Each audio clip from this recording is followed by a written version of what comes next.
and what an amazing audience and venue. So thank you so much for the time today. I know it's going to be a great set of discussions. And before we get into it, I am actually going to, having seen you follow directions, ask you to stand one more time. Genpact, that includes you. All right. We're going to talk a lot about technology, but visibly level set where we all really are on generative AI. So let me just ask a few questions and prompt you to do a few things. First of all, if anyone in this room has not read about, talked about, heard about generative AI in the last week, and this includes from your children, please sit down.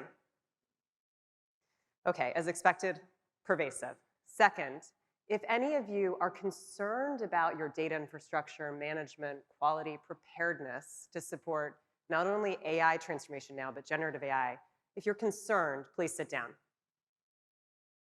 A few people sitting, I see some Genpact people sitting down. Okay. All right, now let's think about skills. If you feel like you don't have all the sufficient skills, both the technical skills, prompt engineers, fine-tuning experts, and also the operating model with your business partners in order to develop generative AI use cases, please sit down. So if any concerns about skills. Okay, we're getting a little closer to reality here. How about stay standing if you have any generative AI use case in production in your enterprise today? Okay, everyone look around the room because these are the people you should talk to later. And I see some hand movements up. This is an unauthorized award to all of you for being heroes in generative AI, and I expect we'll be tapping you for learnings later. Okay, everyone can sit down now. Wonderful. So in the introduction, you heard the word fire. And I'm not going to say generative AI has spread like wildfire. That would be too cliche. But I am going to say, when I think about the technological advancement more than 2 million years ago for humans, for Homo sapiens at the time, and our society when fire was discovered. We learned how to have light, we learned how to have heat, it helped ward us and protect us, and maybe, most importantly, it taught us how to cook things, which changed how we consumed food, it changed our caloric intake, and it allowed and afforded us time and energy, most importantly, to be more creative, to focus on developing and building. It was a pivotal moment in how the human anatomy has changed, how our brains developed, many researchers have said, and how society has continued to evolve since then. And it was pervasive. So what does that have to do with generative AI? It's not that this technology hasn't been evolving over years. We'd be kidding ourselves if we didn't think that. It's the pervasiveness of how it's changing society and igniting conversations among our children, their schools, our colleagues, our boards. And it's causing us all to wake up and put AI at the center of our conversations. And I think this is one of those tipping moments. I mean, how can we deny it? In 2 months, there were 100 million users of ChatGPT. This is a pivotal moment for us as an industry and for you as leaders in the room. So I equate what happened with society with fire to what happens now with generative AI and AI at scale in the enterprise. But with fire, we always have to be careful not to get burned. And so some of the things I'll talk about today are really some of the learnings we've had as Genpact as we've been on this journey ourselves and helping our clients and our own use cases move towards production. You've all read the research. I don't have to parrot back statistics at you. Some, like McKinsey, are talking about economic creation. Others are talking about acceleration and speed, software development cycles going 2 times as fast. Others are talking about hyper-collaboration. Everyone will have a co-pilot or an agent that's assisting them. It'll help us make decisions faster, collaborate more together. But the one message I want to leave you with is I am very concerned about the narrative and the hyper-focus on productivity. Don't get me wrong, productivity is part of what this tool can deliver to us, but the hyper-focus on productivity is creating a narrative about job loss, whereas I think this is actually about potential creation. So what does that mean? How do our clients at Genpact think about this? I wanted to share just a little story, and what I'm going to share is a little bit futuristic because it's a journey that we're on with one of the largest digital platforms. And what I'm going to share as the story isn't where we are today, but it's where we hope to go to with the use of AI. And it's not generative AI alone. For one of the largest digital platforms, for years, we've supported them with small, medium business ad sales. What does that really mean? We have people, sales development reps, who place phone calls, cold calls to small businesses and try and place ads. Basic business, very much focused on productivity. What we're developing with this client now is, imagine the following scenario. Put your head in the mind of a small florist here in New York City. Thanksgiving has just passed by. Your sales weren't that strong. And you're wondering what'll happen over the holiday seasons, your strongest season usually. And you're wondering, should you amp up your ad? Should you spend more money? Will you get the return? Later that day, you get a chat on your phone and you look at it and you correspond with this chat. It asks you some questions around how you're preparing for the holiday seasons. You respond. Just imagine some narrative with your phone through a chat that's coming from your ad platform. The next day, a sales rep comes in. The algorithm, machine learning, has served up a queue of the targeted accounts to call in sequence, and the florist is at the top of them. There's information that's been scraped and added to information we knew on that florist around when they've placed ads in the past, when we think they'll get a higher return. And a narrative is created on the fly as they call this florist. And a few minutes later, they happily transact to move ads to Wednesday, get more productivity, a higher return. In a virtual world, this is turning the way that this would have happened on its head. It's now an AI-led process. And generative AI is one of the tools to bring that to fruition, along with machine learning and other tools. But it's thinking very differently about the process through the operator's headset and delivering outcomes of higher growth, more retention, and better customer service or CSAT. And that's what I mean by if we just focus on productivity, we would have come to a very different outcome together. Instead, we've turned the equation upside down and really pushed to the boundaries of what more could we deliver through this technology.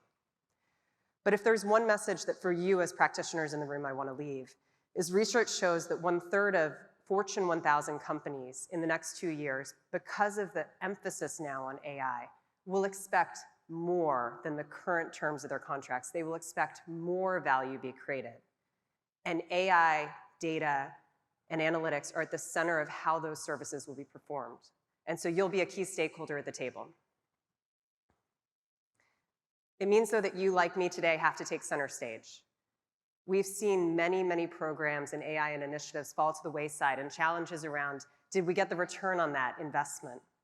This is the time, I think, for leaders like yourselves in this room or like our team to stand up and really rethink how we change the operating model to implement AI in the enterprise. And because of all of the focus from boards, customers, our partners at the CXO table, I think this is the moment for us to do that. But it's hard work. We all know that if the frameworks that have governed us in the past, the compliance frameworks, the data security frameworks, these will crush our ability to really move forward at speed.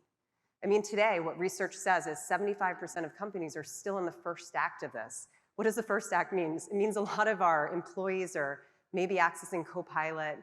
They're running around discovering, inventing, and that's wonderful. But there isn't governance to understand how to measure what the returns will be. In many ways, it's scattered, and so the potential is actually diffuse. And I think it's incumbent on the leaders in this room to pull their stakeholders together to align on where to prioritize, where to focus, and now how to chip away at all the things that get in our way. So for a chief technologist, if your concerns from legal and compliance are, what about permission? What if we're accessing and using code we don't have permission to do? Well, how do we use watermarks? Or if we're worried about vulnerabilities, how do we work with those teams to put the right querying in place to understand whether vulnerabilities are being created? And so I would say center stage is the message for us at this moment. So all of you are technologists. I'm not going to tell you what to do on the technology side. You have that covered. But I think there are 3 big rocks that we really need to wrestle in this moment if we want to get out of the first act to the second act of what is a multi-act movie. And if we want to be first movers in this space. And those 3 things are the where, the who, and the how with respect to responsibility. So the where, as a chief strategy officer, focus is everything that I wake up to do. And what I see in our clients, even in Genpact, was this has been, yet again, 1,000 flowers have bloomed overnight. 100 million people have accessed technology, and it has birthed creativity in a way that is powerful. And yet we all know that if we can't harness in on where we focus, again, we can't mobilize an organization, a cross-functional organization around this. So let me just tell you how Genpact's thinking about this. We have 3 prongs to our strategy. It's offense, it's defense, and it's eat your own dog food. So on offense, the way we're thinking about this is this opens up huge potential for us to compete in adjacencies where we never had the scale to compete before.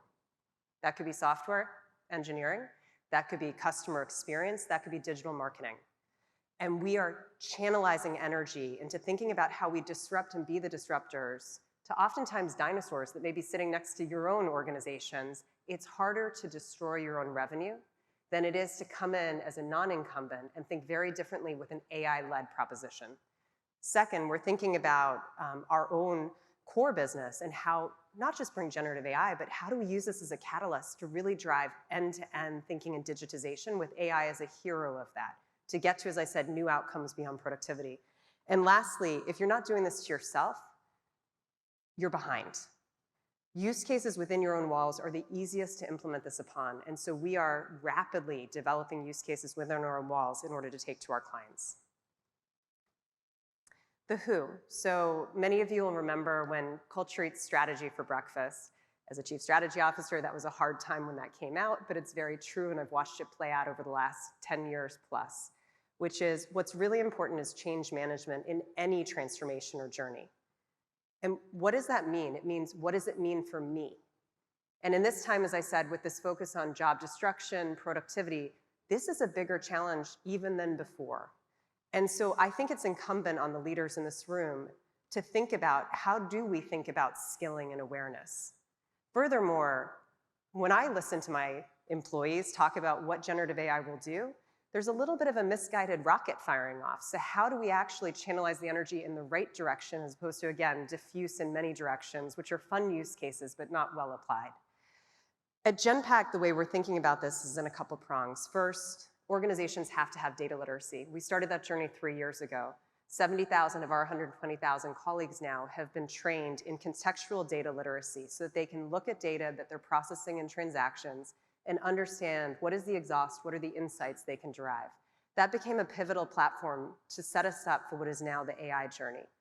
Second, what we've done is we've started to train AI literacy, again, so that everyone accessing these tools can understand the potential, understand the tools available to them, and really what are the selective right use cases. So over the last 2 months, we've trained 20,000 of our colleagues, and we hope to at least double that by the end of the year. And I only use these numbers to talk about the speed that organizations need to move at. A couple hundred people in your technology organization won't be the power you need to fuel this innovation. This is really around technologists coming together with people who are operators, who understand how the work gets done, to rethink it. Third, we've taken our Genome platform, which is where we put all of our learnings from projects, and we're using AI Guru in order to allow our colleagues in a much more conversational way to access that in their jobs on the fly. And these are just a few examples, but I would really urge you, I'm not sure where each of you are on your skilling platforms and skilling programs, if it's just about getting some more prompt engineers, some more tuning experts, I think you're missing that a lot of people in your organization really are data discoverers. And that's my cliche term to say people who can help define these prompts because they understand what one needs to discover and they understand how to do that most effectively. Third big rock is responsibility, and this isn't it's not a new topic. We've written a lot about bias in models, but this is one we have to take even more seriously because without guardrails, again, the pervasiveness of this technology, it's no longer something happening in a COE.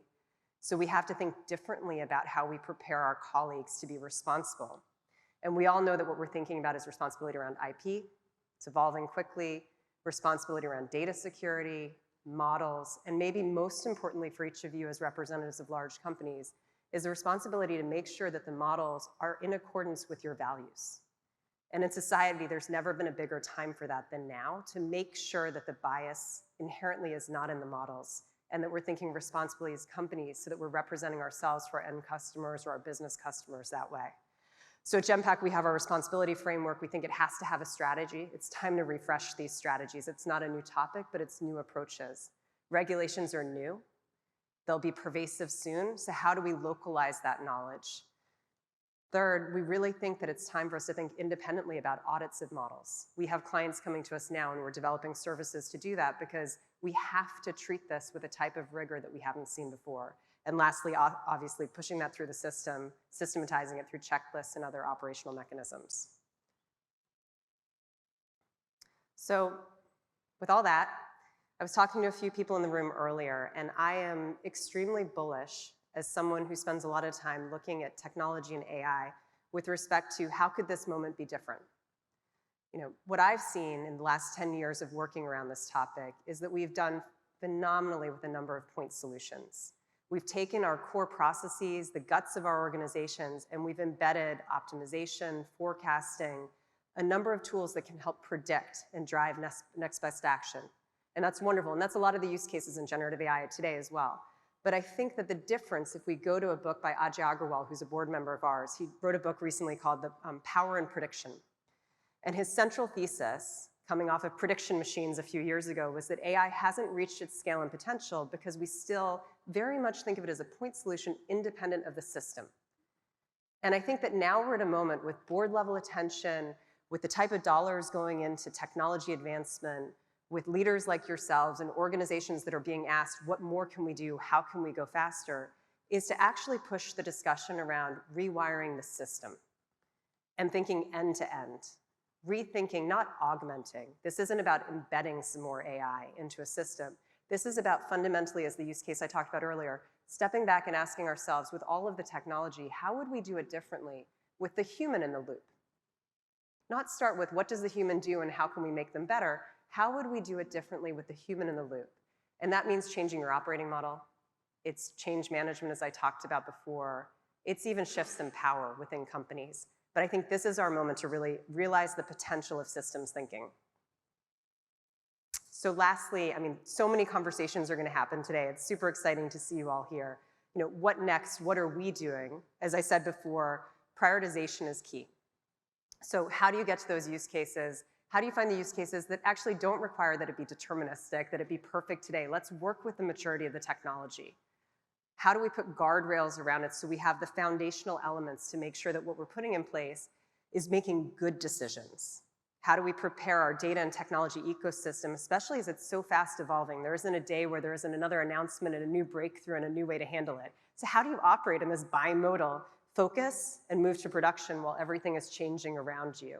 And how do you set up a team to do that in your COE? And then lastly, I would say it's really around how do we think about the unknown unknown? And with that, I'll say, as we've worked as a team, it really is, how do we understand that what we are doing today will lead to discoveries tomorrow?